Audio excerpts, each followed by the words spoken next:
What's up guys, and welcome back to the channel. In today's video, we're gonna take a look at this brand new 2021 Chevrolet Camaro LT1. Huge shout out and thank you to Randy Marion Chevrolet for providing this new Camaro for today's video. Check out the links to their website in the description below. They have a huge selection of the new Chevrolet lineup, so definitely check them out. And the model that we're looking at today is finished off in Riverside Blue Metallic and has an MSRP around $40,500. Underneath the hood, the LT1 utilizes the same 6.2 liter naturally aspirated 8-cylinder engine found in the Camaro SS. This pumps out 455 horsepower and 455 pound-feet of torque. The engine is paired to either a 6-speed manual or 10-speed automatic transmission and sends the power to the rear wheels through a limited slip rear differential. And with a curb weight around 3,619 pounds, you're looking at 0 to 60 time of 4 seconds with the manual and 3.5 seconds with the automatic. Quarter mile time is around 12.2 seconds, and it has a top speed of 165 miles per hour. The overall length is 188.3 inches with the wheelbase at 110.7, width is 74.7, with height at 53.1 inches. And with a fuel capacity of 19 gallons, you can expect to get 16 miles per gallon in the city with 24 out on the highway. If we go ahead and take a look at the styling now, with this 2021 Chevrolet Camaro, the LT1 trim level is sort of a base model V8, however it's going to have all the performance features you'll find in an SS for a lot less expensive. If we take a look at this front end design now, you can see all the body colored portions in the center of this bumper, and we also get a set of LED headlights with LED daytime running lights. They have a really aggressive look, and I love the blacked out housings. There's also a blacked out Chevy bow tie right in the center with a lot of mesh openings to allow cooling to this massive engine. You can see the lower and upper grille with a really cool design. And then there are functional air ducts in the farthest sides of the front bumper to allow maximum aerodynamics. There is a sharp point in the center of the bumper that comes together very well to give it a nice classic design. And then everything flows up to the hood with a lot of sharp body lines. You can see how it's raised in the center with a functional heat extraction vent. I love the dips you'll see towards the edges, and then it bows out towards the edge of the hood to give this a nice wider appearance. If we take a look now at this side profile, this has that classic muscle car design with that sloping back, fastback design. And then we get a set of 20-inch wheels in all 4 corners, finished off in a machined silver aluminum color. And then up front, we do get a set of Brembo brakes. This can stop from 60 to 0 in just 93 feet, and the wheels are wrapped in a Goodyear Eagle F1 tire. If we go ahead and take a look at the front fender now, you can see the LT1 logo has a really nice design to it, and then there is a sharp body line running through the side of the car. We do get a set of body color door handles and then satin black on these mirror caps, and then more black trim around all of these windows.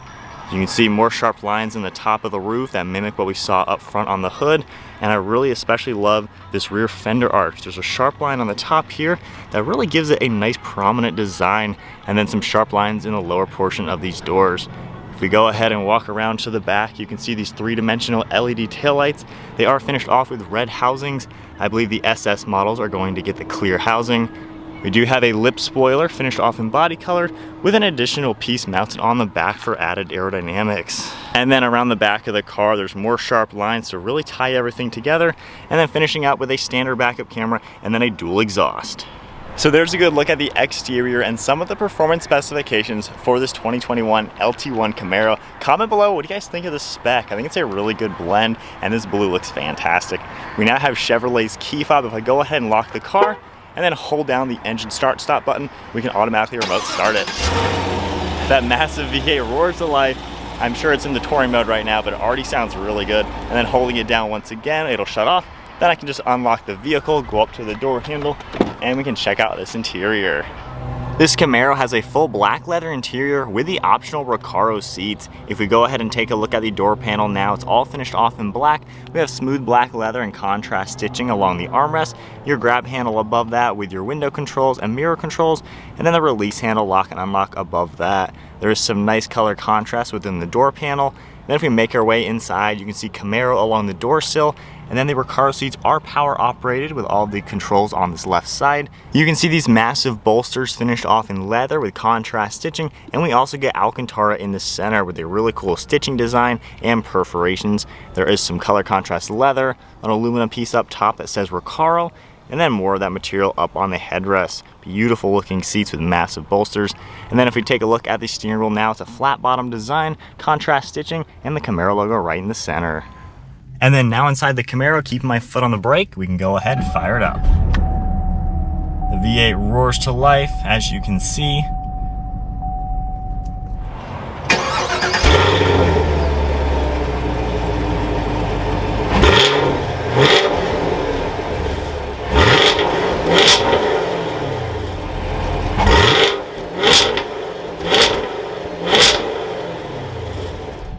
And then if we take a look at the steering wheel now, all of the controls are on the left and right side. We have Bluetooth and audio controls over on the right, and then we have cruise control settings on the left. There's also some audio controls down here with volume on this bottom right. This panel right here will actually control what you see in the center gauges. I can scroll down and see a lot of different information that'll come up. Trip information, fuel, oil, tire, a lot of the parameters within the vehicle. And if I scroll back over, you can see some options. We can go under here, change a few different things to metric and things like that. We have your speedometer over on the right with your tach on the left, then your fuel and engine temperature right in the center. This car does have a set of steering wheel mounted paddle shifters. They have a pretty good look and feel to them. And then taking a look over on the left side, we have one of the air vents with a nice aluminum ring, and then a pretty cool design for the housing above the gauges. Very flat dashboard with some black leather along this passenger side. You can see the same bezel for the air vent. Then we have the touchscreen infotainment system right in the center. We have Android Auto and Apple CarPlay, phone integration and audio. We can swipe over and see a few more things. If I tap climate now, it'll come up right on the screen, which is a pretty convenient way to have it. We can also hit the home icon. Swiping all the way over gets you to your main screen where you can have two different things set up, and you have some shortcuts down below. If I go ahead and put this into reverse now, your standard backup camera will come up. It's a pretty HD screen, and it has some nice guidelines on it. Beneath the screen, we have some shortcuts to control the screen, as well as a home button right there. Taking a look below that, we have all the climate controls now. I especially love how you have these two air vents down here. One of them actually changes your temperature. You can see it changing on that LCD screen, and then rotating the other bezel, it'll actually control the fan speed. You can see the other LCD screen there. We have some of the actual buttons down here for all of your zones, recirc, defrost, on, off. Then your hazard right in the center. Leather shift boot is around this 10-speed shifter, and then we have some drive modes in the center with an electronic parking brake. If I toggle this up and down, we have a touring mode, which is the basic normal mode, a sport mode, and then a snow and ice mode. And of course, different options. You can have a few more modes, just like in the SS. There's also a 12-volt over on the right side, and then some leather along this armrest. You can press this button up, it opens nicely, and you have a pretty good amount of space in here. And there's also two cup holders. Over on the right, we can take a look at the glove box. You have a pretty good bucket in here, as you would expect. And then one last look at the interior. Really nice and simple in here, and I love how aggressive these door panels look, and then these Recaro seats look fantastic. They really fit the interior very well, and so far are extremely comfortable. And then up top, we have some dome lights above here, and a nice frameless mirror.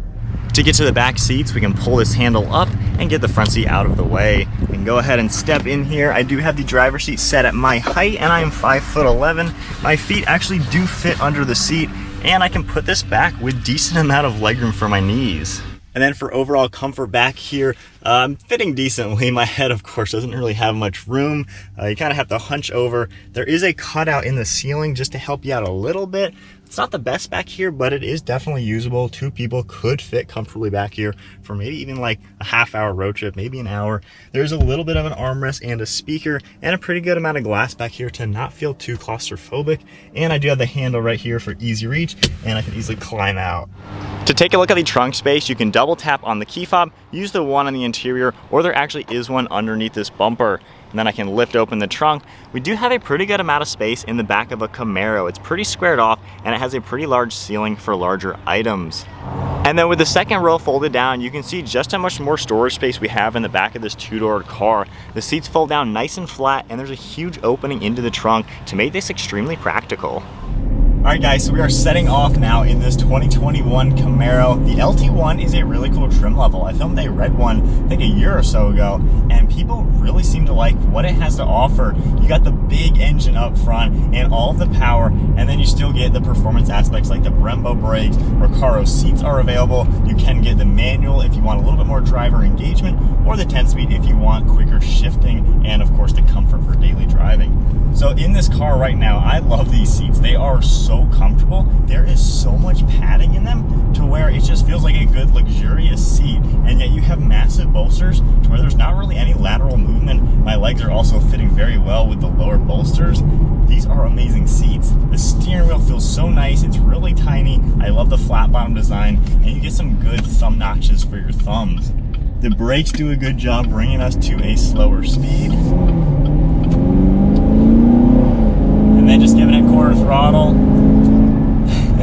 I mean, you got a V8. Of course, this thing can get up to speed pretty quickly, and it sounds pretty good. This does not have an active exhaust or anything. The revs were normal mode and then sport mode, so that doesn't really do anything for the exhaust.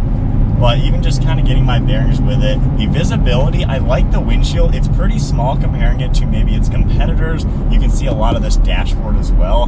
But while having smaller windows, you can still see out very well. The mirrors all do a great job. Over my left and right shoulder, it's a little compromised in the C-pillars on the left and right side. But honestly, if you have your mirrors adjusted properly, I don't see any issues with that. So we'll get back up. I'll put it into manual mode now, using the paddles. You know, that shifts really quick. I do like how the 10-speed shifts super quick. It's not my favorite transmission. I would opt for a manual transmission, but let's go ahead and put us into sport mode. It might do a little bit quicker for shifting and things like that. There's a little delay from when you hit the paddle.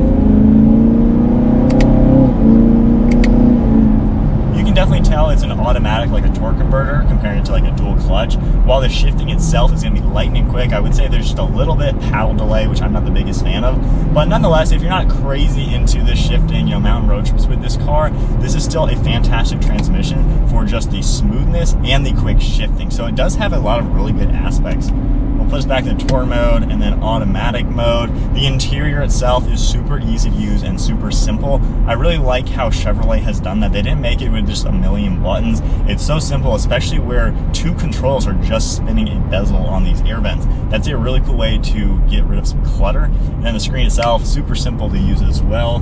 The fit and finish is pretty good. You do get some plastics, of course. It's a Chevy. You know, it's not a crazy luxury brand, so there are a lot of plastics around in the interior.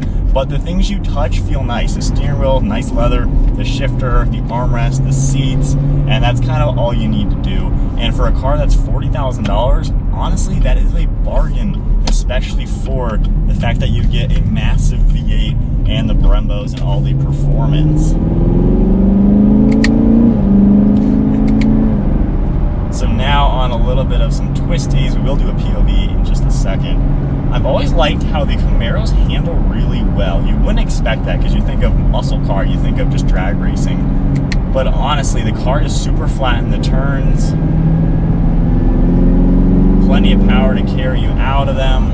Hitting the brakes, they do a great job.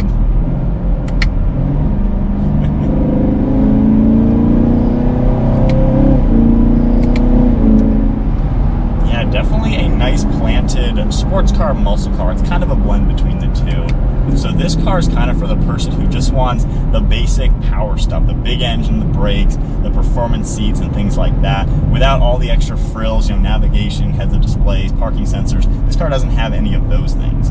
But really good blend overall. Now that we're on some twisties, let's set up the POV. All right, so now in the POV, we're in sport and in manual mode. So in fourth gear, coming around a nice hairpin turn, super flat.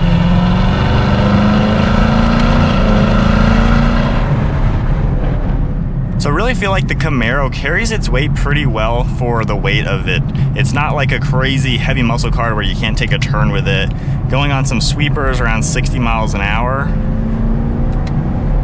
I mean, it's just super planted and responsive, brakes and everything. It's a well-balanced car, and I think the V8 really comes to life with this platform.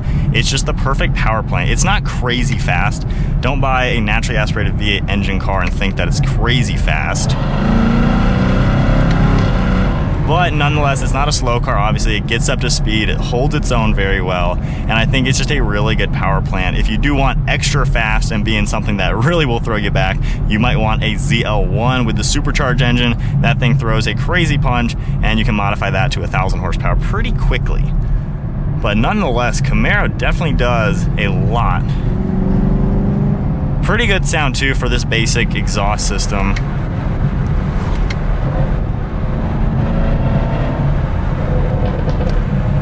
So then coming down to traffic now will put us back into touring mode and automatic. I think that's about it then for the 2021 Camaro LT1. Great trim level for sure. I think you can really get a lot for your money with this trim. And then just like that, back to just kind of normal driving, automatic mode in traffic, things like that. So with this one, while yeah, you don't have the crazy luxuries and technology in it, it's still a good fundamental car with a lot to offer. I hope you guys enjoyed today's video. If you did, give it a thumbs up and consider subscribing. Check out Randy Marion Chevrolet. Huge thank you to them for providing this Camaro for today's video. I'll have them linked down below. But that's it for today's video. I'll see you all next video.